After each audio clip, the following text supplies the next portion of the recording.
धारचूला में एसआईआर अभियान तेज। एसडीएम आशीष जोशी ने लोगों से की अफवाहों पर ध्यान न देने की अपील। विशेष गहन पुनरीक्षण अभियान के तहत धारचूला में दस्तावेज सत्यापन का कार्य लगातार जारी है।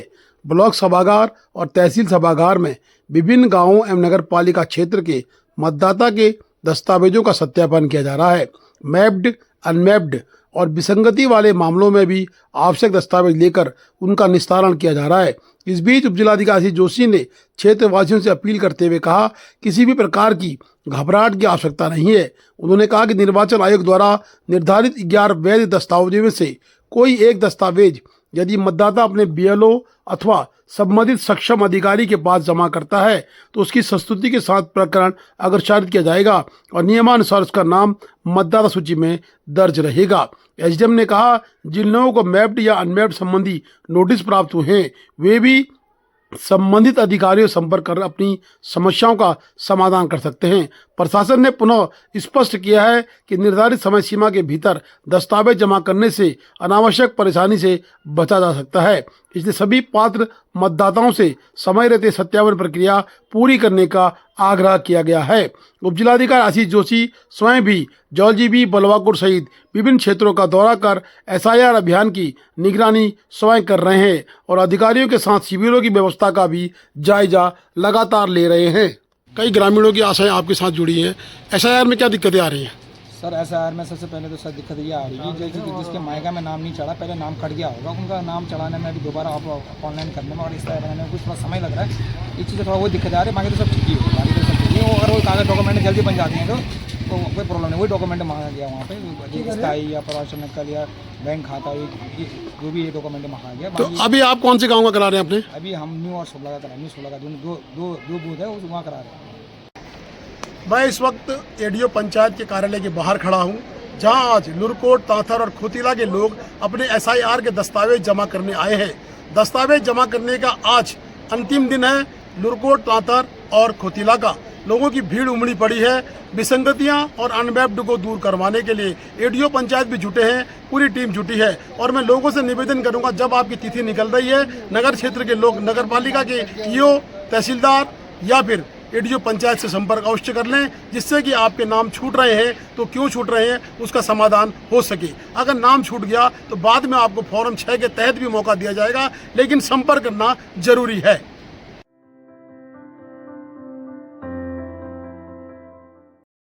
नेपाल की भंसार नीति से धारचूला का सीमा बाजार प्रभावित, व्यापारी परेशान। धारचूला भारत नेपाल सीमा पर स्थित धारचूला का प्रमुख बाजार इन दोनों कारोबार में भारी गिरावट का सामना कर रहा है। नेपाल सरकार द्वारा धारचूला से नेपाल जाए जाने वाले सामान, सब्जी, राशन, कपड़ा तथा अन्य दैनिक उपयोग की वस्तुओं पर अधिक भंसार कस्टम शुल्क वसूले जाने के कारण नेपाल के नागरिक भारतीय बाजार से खरीदारी करने से बच रहे हैं। इसके अलावा चीनी और गुड़ जैसे कुछ उत्पादों पर पहले से ही प्रतिबंध होने के कारण व्यापार पर और अधिक असर पड़ा है। स्थिति यह है कि शाम करीब 6 बजे तक ही नेपाल रोड के अधिकांश व्यापारी अपनी दुकानें बंद कर घर लौटने को मजबूर हो रहे हैं। बाजार में दिन भर सन्नाटा पसरा रहता है। स्थानीय व्यापारियों का कहना है कि धारचूला का सीमा बाजार काफी हद तक नेपाल के धारचूला से आने वाले ग्राहकों पर निर्भर है, लेकिन भंसार शुल्क बढ़ने के बाद नेपाली ग्राहकों की संख्या में भारी कमी आई है, जिससे भारतीय व्यापारियों को आर्थिक नुकसान उठाना पड़ रहा है। व्यापारियों ने इस समस्या को लेकर उपजिलाधिकारी धारचूला को ज्ञापन भी सौंपा था, लेकिन अभी तक कोई ठोस समाधान नहीं निकल पाया है। इससे व्यापारियों में नाराजगी और हताशा बढ़ती जा रही है। व्यापारी नेताओं का कहना है कि समस्या के समाधान के प्रयास किए जा रहे हैं, लेकिन फिलहाल व्यापारियों को कोई राहत मिलती नजर नहीं आ रही है। लौट के व्यापारी हमारा ये कहना है कि जिस हिसाब से पहले सामान जा रहा था उस हिसाब से अब नहीं जा रहा है। बहुत चीज़ों में तो नेपाल की तरफ से रोक लग गई है, जैसे आपका कोल्ड ड्रिंक बंद है, बेकरी आइटम, डेयरी प्रोडक्ट में आपका दूध, दही, पनीर सब आ गया। और बाकी आपका कुरकुरे, ये आपका ये कुरकुरे उरकुरे सब लेंगे, सब बन गया। मतलब कितना आपको नुकसान हो रहा होगा? व्यापार को कितना नुकसान? मतलब 50% से नीचे आ गया। मतलब नेपाल लौट रहा है। केवल आटा वो भी 5 किलो, चावल 5 किलो और दालें 1 किलो या फिर आधा किलो। गुड़ मिश्री हमारी तरफ से बंद है, लेकिन गुड़ मिश्री में थोड़ा यहाँ से छूट मिली है, हल्का हल्का अपने यूज के लिए ले जा रहे हैं।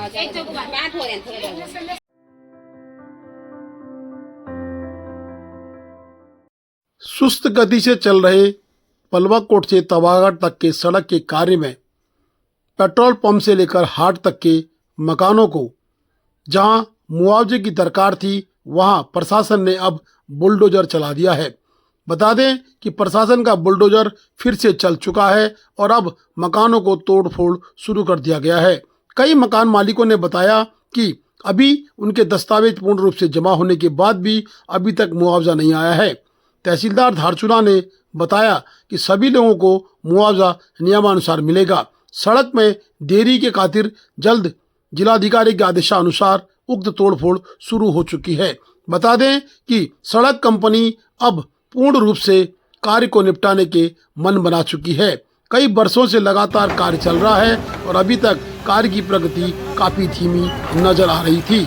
अब कार्य में थोड़ा सा जोर दिखाई दिया है, जिससे छूटे हुए भूभागों में मशीन लगाने के बाद सड़क बनाने का कार्य शुरू हो जाएगा। परंतु लोगों को चिंता है कि क्या सड़क बनने के बाद उनके रुके हुए मुआवजे मिल पाएंगे, क्या प्रशासन उनकी मदद कर पाएगा। अब देखना है कि एक बड़ा प्रश्न छूट रहा है कि प्रशासन बिना मुआवजे के मकान तोड़ रहा है तो क्या प्रशासन बाद में मुआवजा दिलाएगा। करना चाहिए, एक तरीके से बताना चाहिए कि ये तुम्हारी फाइल क्लियर हो चुकी है, तुम्हारा पैसा आ चुका है, व्यक्ति अपना पैसा देके हाँ भाई संतुष्ट है, तब जाके भूमि देने से कोई नहीं पीछे हट रहा है। बस ये है कि सही तरीके से सकते हैं ना, ये कबाड़ी के ही काम आने वाले हैं।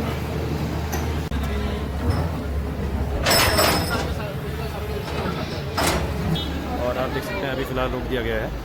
सिमिलरली इधर पे भी आप देख सकते हैं बिना मुआवजे के जो है भूमि को क्षति पहुंचा दिया गया है।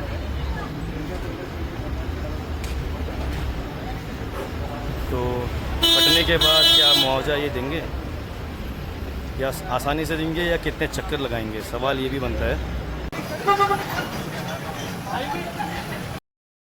Please do like, share and subscribe DCL News.